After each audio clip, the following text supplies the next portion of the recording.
Ошто таксисттин өлүмүнө шектелген 21 жаштагы кыргызстандык Москвадан кырмалды. 2 жыл мурда Ош шаарынан 33 жаштагы ошол кезде кишинин сөөгү табылган.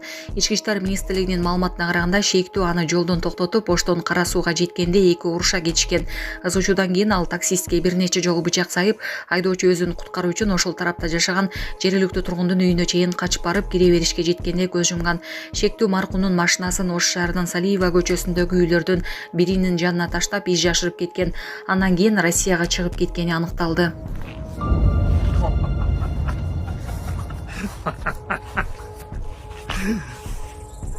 Мен сени көрөпмүн. Майып болуп көрүнгөн кайырчы аял колуна ымыркай көтөрүп элди алдаган. Жолдо кайырчы аял колунда бала менен майып болуп көрүнүүгө аракет кылган. Ал буттарын бурмалап, чыныгы майып адамдай түр көрсөтүп, адамдардын бор экенлигин ойготкон. Аял унаалар жүргөн жолдун ортосунда басып, өзүнүн да баланын да өмүрүн коркунучка салган. Бир нече убакыттан кийин аны камерага түшүрүшкөн. Ал кадимкидей басып, эч кандай майып эместиги аныкталган. Баланы колдонуп адамдарды алдоо бул муктаждык эмес, бул ырайымсыздык жана мыйзамсыз иш. Токмокто Керемет Асылбек кызы дайынсыз болуп жатат. Бул тууралуу ЧО Эйиптен билдиришти. Токмок шаарынын ички иштер бөлүмүнө жаран кайрылып, 2006-жылы туулган кызы Асылбек кызы Кереметти издөөгө жардам көрсөтүүнү суранган. Анын айтымында 12 октябрь күнү кызы Токмок шаарындагы Булак базарынын аймагында жайгашкан жумуш ордунан чыгып кеткен бойдон азыркы убакытка чейин кайрылып барган эмес. Эгерде Асылбек кызы Кереметтин жүргөн жери тууралуу кандайдыр бир маалымат белгилүү болсо, дароо 0313 86 31 02 номерларына кайрылсаңыздар болот. Саламатсыздарбы, урматтуу мекендештер? Өзүңүздөргө белгилүү болгондой, Москва шаарында рейдтер, массалык кармоолор күч алууда. Андыктан документи жок жүрүүдөн абайлаңыз. Эң башкысы официалдуу адамдарга кайрылыңыздар. Таза регистрация мыйзамдуу түрдө даярдайбыз. Мөөнөт өтүп кетсе, базадан чыгып кетсе, Сахарова карточка, ДМС, ННН, СНИЛС, ОМС, медкарта, трудовой договор, кара тизмеден текшерүү, деги эле иш кагаздарда кандай көйгөй болбосун кайрылыңыздар. Байланыш телефону +7 915 126 73 29. Ташиев менен байланышы бар экенин айтып, $200,000 талап кылган шектүүлөр кармалды. Жогорку кеңештин аппарат жетекчисинин мурдагы орун басары $200,000 обузалоо фактысы менен кармалды. Бул тууралуу УКМКдан билдиришти. УКМК тарабынан тергөө ыкчам иш-чараларын жүргүзүү алкагында Кыргызстандын жарандары тарабынан $200,000 алуу фактысы аныкталды.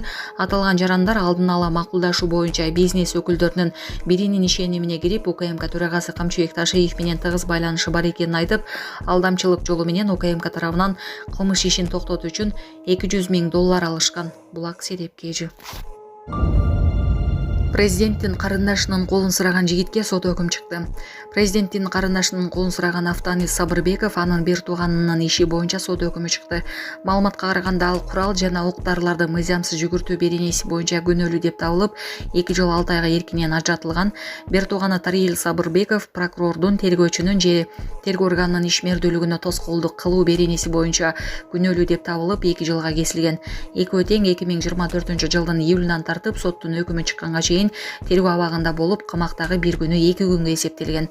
Камактагы убактысы эсепке алынгандыктан жазасы өтөлдү деп чечим чыкты.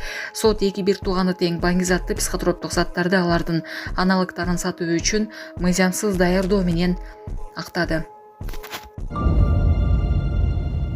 Трамп Газа секторундагы согуш аяктаганын жар салды. AQShnын президенти Дональд Трамп Израиль парламентинин имаратында Газа секторундагы согуш расмий түрдө аяктаганын билдирди.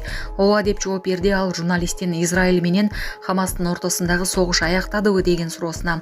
Анын сөздөрүн Израилдин The Jerusalem Post гезити жарыялады. Ал Израиль парламентинин коноктор китебине жазуу калтырды. Бул мен үчүн чоң сыймык, улуу жана сонун күн.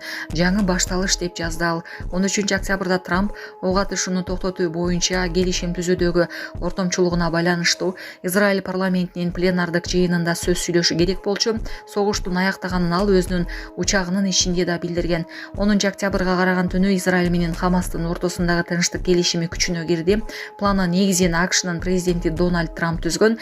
Израиль Газа секторундагы аскерлерин макулдашылган чекке карай акырындык менен чыгарып баштады. Ал эми 13 октябрда Хамас Израилге туткундарды бардык тирүү адамдарды өткөрүп берди. Ассаламу алейкум, урматтуу кыргыз элим.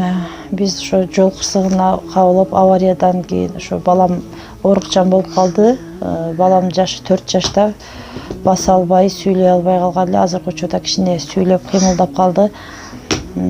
Ушул акыркы операциясы сиздерден сураныч. Баламдын операциясына жардам алып кетиңиздер. Алланын ыраазычылыгы үчүн. Баланын бир жери ооруса, эненин жүрөгү ооруйт. 5 сом, 10 сом болсо дагы колуңуздардан келишинче жардамыңыздарды аябаңыздар. Ошол дагы азыр биз үчүн чоң жардам.